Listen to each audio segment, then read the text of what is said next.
Okay, so thank you for joining for this evening's IELTS reading and vocabulary live session. So this is every week, every Thursday at 9:30 Taiwan time, and we will normally go through an IELTS related article. We'll look at some of the vocabulary, we'll discuss the main idea of the topic of the article, and hopefully it's just some useful regular practice for you to consider while preparing for IELTS exams. So hopefully you can see my screen. Today's article is about Charlie Chaplin.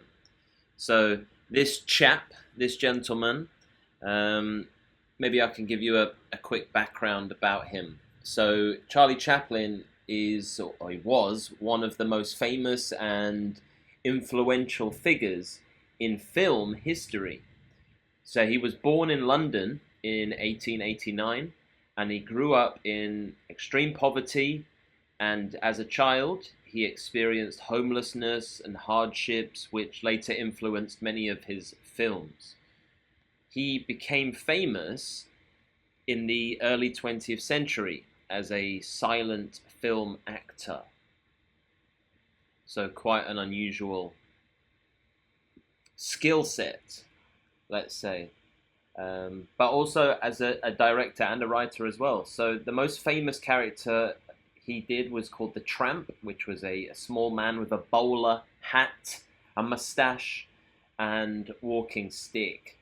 The Tramp looks poor and weak, but he's kind and clever and hopeful.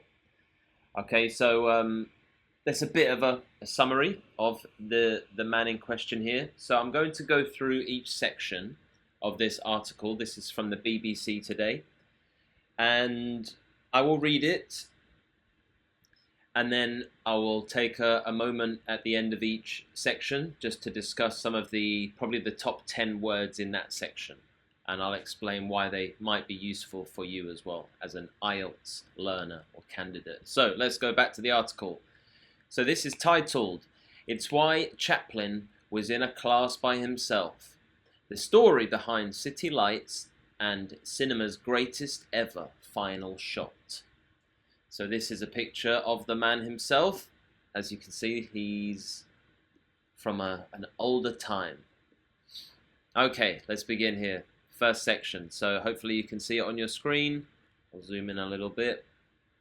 Okay, let's begin. So, 95 years after its release, Charlie Chaplin's silent comedy, City Lights, is often cited as one of the greatest films ever made, and its final moments are key to its reputation.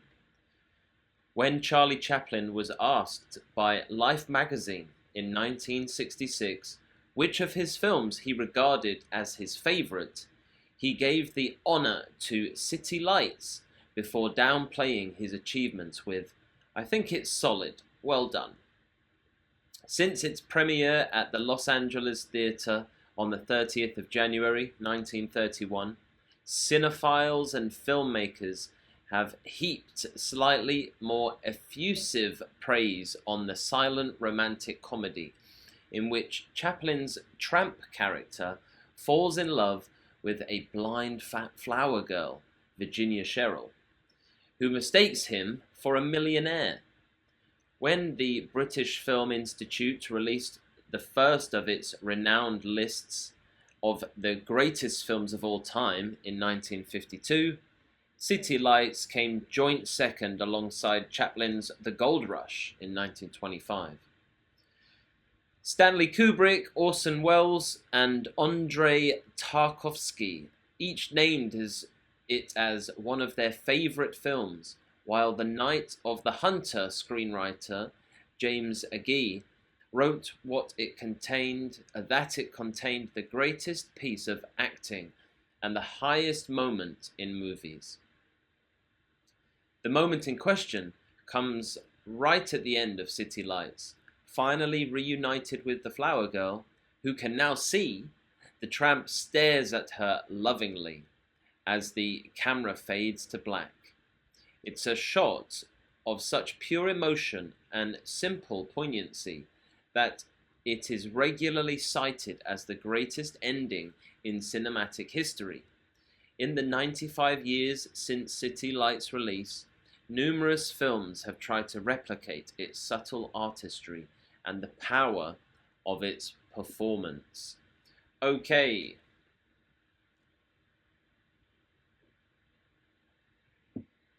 So the first word we're going to look at here is cited. So this is to mention or refer to as an example. So this is often used in academic writing. Okay. Next we have reputation. This is what someone or something is known for. Number 3 is downplaying here. Downplaying is making something seem less important than it really is. 4, premiere or premiere, depends on your accent. This is the first public showing of a film. The next one was very interesting here, effusive praise. So this is very enthusiastic and emotional praise. Next one, here, renowned. Renowned means well known and respected. The next one is, let's keep looking. In this part, reunited. So reunited means brought together again after being apart. So just after that, we see here fades to black. So this is when the screen slowly becomes dark at the end of a scene. This word, large one, poignancy. Quiet sadness that feels meaningful. Lovely word. And the last part here, subtle artistry. So this is a skill shown in a gentle, understated way. So you can notice here how the writer doesn't just say good or famous. They use words like renowned, effusive praise, subtle artistry. This is band 7+ vocabulary for sure. Okay? Right, we are going to continue on to the next section. Let's do it like this. Okay, so next section. Years after creative toil and suffering went into making the final sequence, which only works because the final act of City Lights sets it up so well. After the tramp learns the flower girl is going to be evicted from her apartment, he works as a street sweeper, then a boxer. Eventually, he gets the money from a drunk millionaire who forgets him when he's sober and accuses the tramp of stealing from him. Just before the tramp is arrested... Oh, stay please. Just before the tramp is arrested, he gives the funds to the flower girl. She is able to pay her rent and see a doctor who can cure her blindness. Months later, when the tramp is released from prison, he discovers she now has vision and is running her own very successful flower shop. The tattered tramp appears outside it. When she finally recognizes him, a look of deep affection appears on her face. He smiles back as the film comes to an end. It was so pure. Charles Marland, who wrote the BFI Classics book celebrating City Lights, believes its final scene is the definitive example of Chaplin's mastery as a filmmaker. He knew how to frame the shots to intensify the emotional effect of the scene. The camera tightens from a medium to a close-up, he tells the BBC, before noting that Chaplin once said he used long shots for comedy and close-ups for tragedy and drama. Then there's the soundtrack, which is complex, emotional, and provokes an intellectual response. All of this would be for nothing without the performance from Chaplin and Cheryl, who rather remarkably made her film debut with City Lights. After shooting several takes of their final exchange, Chaplin felt they were going overboard, overreacting and overfeeling it, says Marland. So Chaplin decided that the tramp should just look at Cheryl with more intensity. According to Marland, Chaplin once described filming the sequence as a beautiful sensation of not acting, of standing outside of myself. The key was being slightly embarrassed, delighted about meeting her again, apologetic without getting emotional. The tramp is watching and wondering what she is thinking. It was so pure. Great. Okay, so let's get this back in line again. Right, so looking at this section then of some of the vocabulary used and what it means. So, years of creative toll. Creative toll is long, hard, tiring, creative work. Okay? Sets it up so well. To set it up, set something up is to prepare something so it works well later.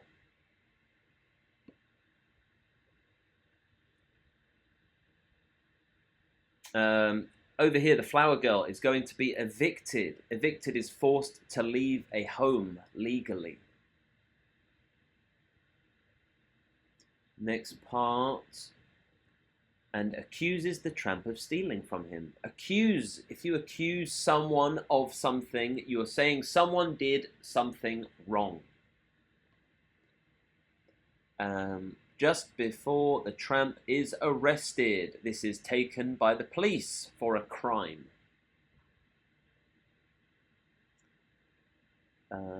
Okay, then months later, when the tramp is released from prison. So if you're released, it means you're allowed to leave somewhere. So released from prison, allowed to leave prison. The tattered tramp appears outside it. Tattered, old, torn, in their bad condition. Deep affection. This is strong, gentle love.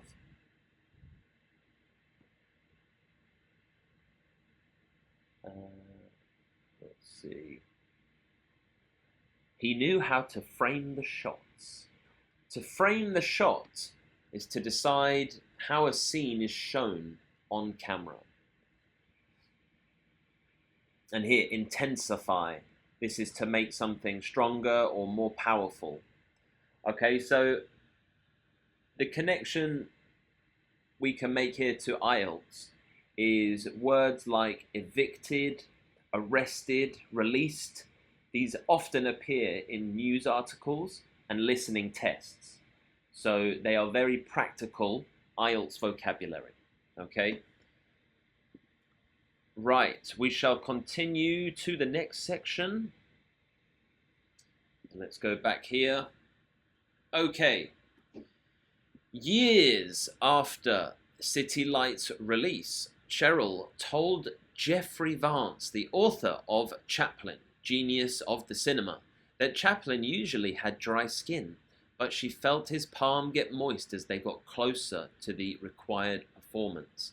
She knew something was happening to him that was unusual, Vance tells the BBC, that she was giving him what he wanted and he was reacting differently. He was reacting as the character. One vital reason why City Lights has continued to resonate over the decades is Chaplin's decision to cut away before we get a conclusive ending. Romantics will maintain that, despite his shabby look and lack of money, the flower girl accepts the tramp after what he did for her. But there are others who believe that there's no chance of her going off into the proverbial sunset with him. "I don't think it's romantic at all," says Vance. "We see her vanity when her sight is restored. She looks in the mirror, fusses with her hair. She is disappointed the wealthy man is not him. When she first sees the tramp, she giggles and gives him money out of pity. By going from overjoyed, terrified, ashamed to excited, Chaplin's performance in those final moments is so layered and subtle that it leaves it to its viewers to decide what happens next." Simply the best? There are, of course, many rival claimants to the title of the greatest final shot in cinema history. Planet of the Apes Statue of Liberty sighting. What?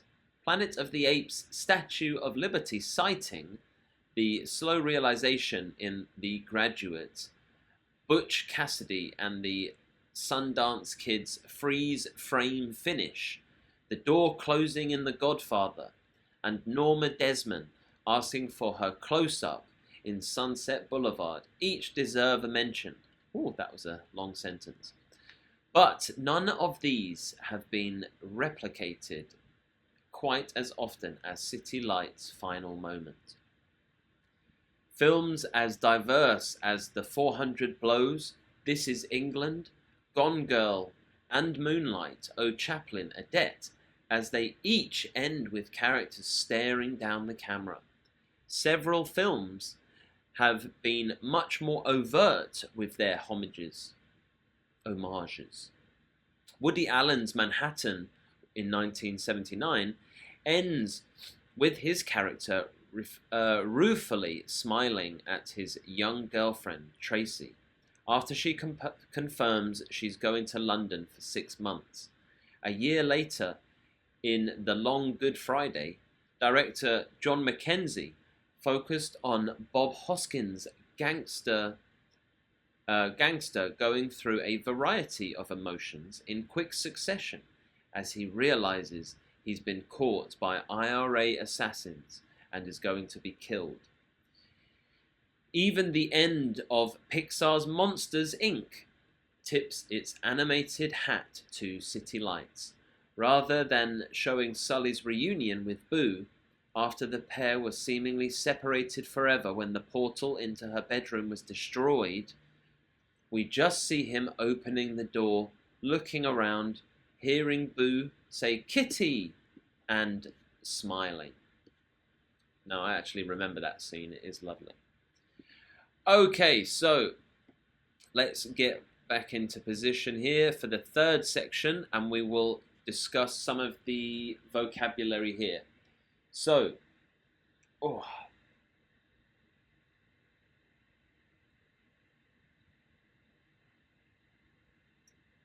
City Lights has continued to resonate over the decades. Resonate over time is to continue to have meaning or emotional impact.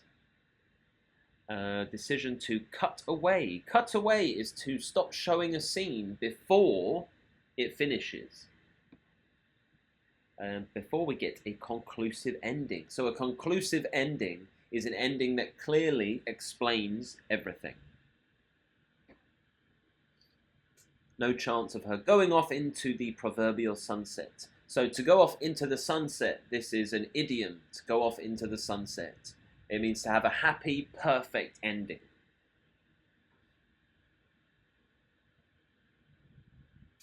We see her vanity. Vanity is excessive pride in one's appearance.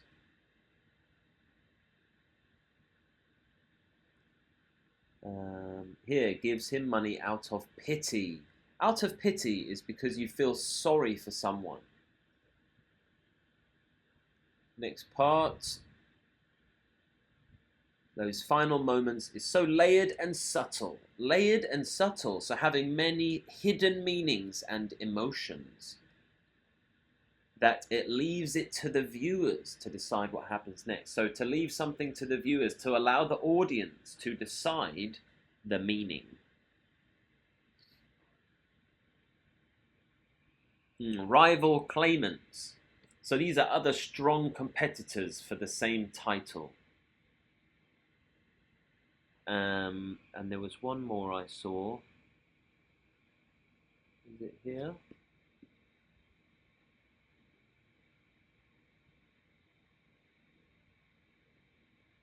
Oh.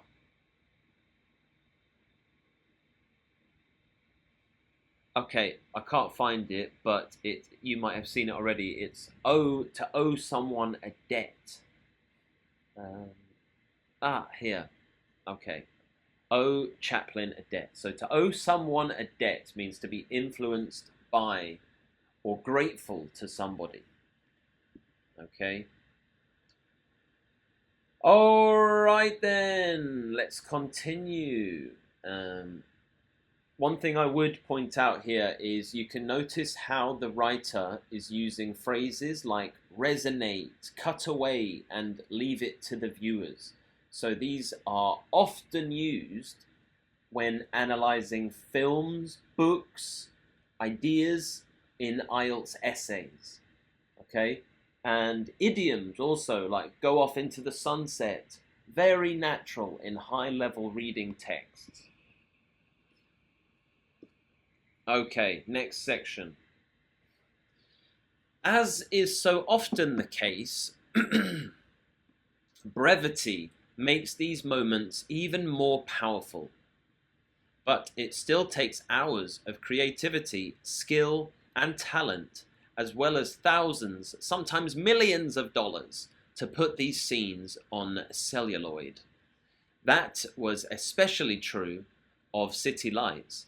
Not only was it Chaplin's most expensive film, with production costs of around of $1.5 million, around 30 million or 22 million pounds today, but he spent years crafting the story, shooting it, and hoping it would live up to immense expectations that met his work.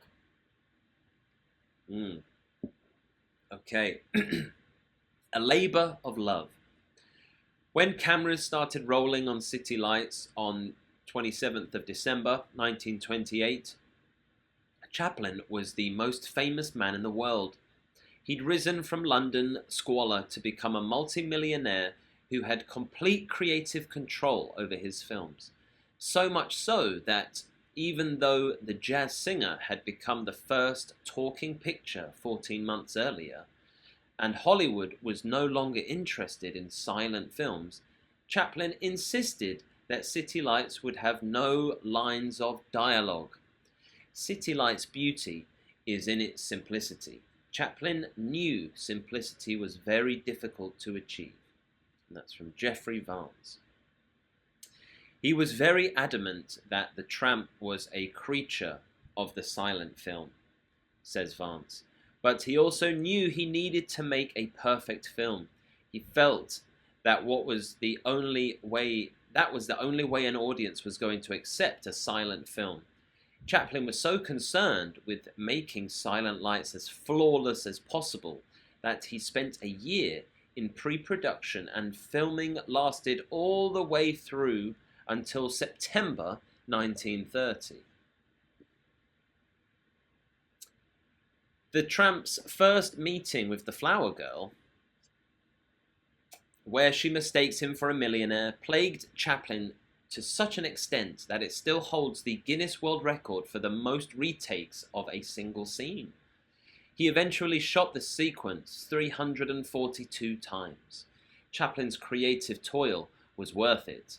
City Lights went on to make 3 times its budget in the box office and was met with rave reviews, while its reputation has only improved with time. In the decade since, despite modern times' biting satire, the great dictator's rousing ending, and the Gold Rush's iconic comedic set pieces, City Lights has proven to be Chaplin's most enduring and endearing film. Like Dickens's novels and Shakespeare plays, Chaplin films go in and out of fashion, says Vance. But City Lights' beauty is in its simplicity. Chaplin knew simplicity was very difficult to achieve. The power and poetry of City Lights is best summed up by its final image of a hopeful tramp smiling and dreaming of a brighter future, which, nearly 100 years and tens of thousands of talkies later, no other ending has yet come close to matching. That's why Chaplin was a genius, says Vance. That's why he was in a class by himself. Very good. So this last section. Brevity. Brevity is a shortness in length or in time. Here, to put these scenes on celluloid. This is on film. It's an old-fashioned way to say recorded on film.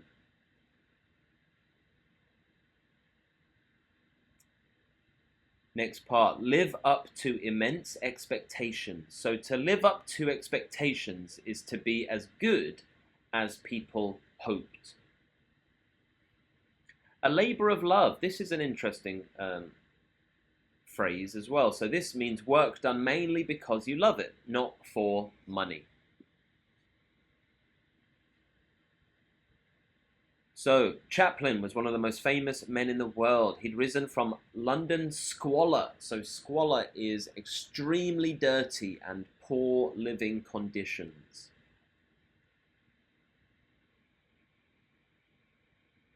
He was very adamant.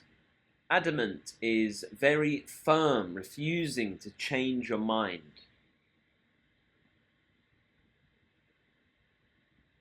So here it talks about a perfect film, a flawless city, to make City Lights as flawless as possible. Flawless means perfect, without mistakes. Pre-production, so this is preparation before filming begins. And let's go down a bit further. There was, oh right, the last part actually I wanted to say as well. So that's why he was in a class by himself. So, class by himself. If you're in a class by yourself, or he's in a class by himself, she's in a class by herself. This is an idiom. It's not a common one actually, but it means you're just much better than everyone else. So I think it's fairly self-explanatory. So phrases like live up to expectations, a labour of love, and in a class by himself are excellent for speaking part 2 and 3. And notice as well how brevity and simplicity are repeated, so it reinforces the main idea here. So just to develop that a little bit, the kind of main idea check. You know, this article isn't really about Chaplin or even City Lights. It's about why an ending that is simple, emotional, and unclear can be more powerful than a dramatic or explained ending. So you can spot this through some of the repeated ideas in this article. There's simple emotion, no clear answer, the viewer decides, lasting impact. So you can see this kind of repetition is good for main idea reinforcement. So a couple of questions as well to test yourself for comprehension of what we've just read. Why does the ending of City Lights still affect audiences nearly 100 years later? Maybe you can pause it for a second and come up with your answer, and then I'll give you mine. Okay? So my answer would be because it avoids explanation. It focuses on emotion and it lets viewers interpret the meaning themselves. Okay? Question number 2. Do you think an unclear ending is more powerful than a clear one, and why or why not? So again, pause again, try to think of an answer for yourself. Here is a band 7 to 8 model answer. Personally, I think unclear endings are more powerful because they stay in the viewer's mind longer and encourage reflection. Okay, hope that helps. So here's maybe a little bit of an IELTS mindset tip as well. Students think understanding English means understanding everything. But this article, it shows you that emotion and intention and main ideas matter more than details. In IELTS reading and listening, you're not tested on perfection. You are tested on interpretation. So if you understand why this ending matters, even if some of the words are unclear, then you are already using real IELTS skills. Okay, so that is it. I will wrap this up now. Thank you for joining me. Hope this was useful, and we'll see you next time. See you soon.